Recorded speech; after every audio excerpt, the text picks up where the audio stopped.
car, pride and joy. This car was ready to be scrapped. It was in worse condition than that car over there. And after $500,000, this is what we got. It takes a little money to restore these.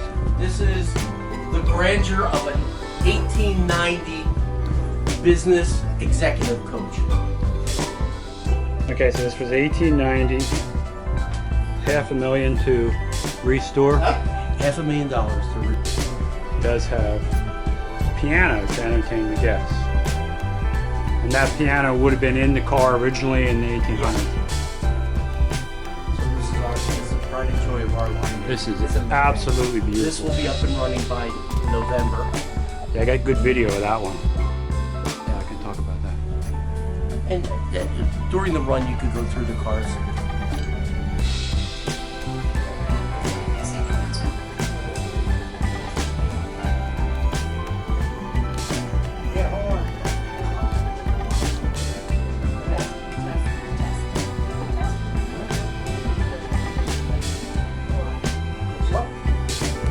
Nathaniel is the general manager.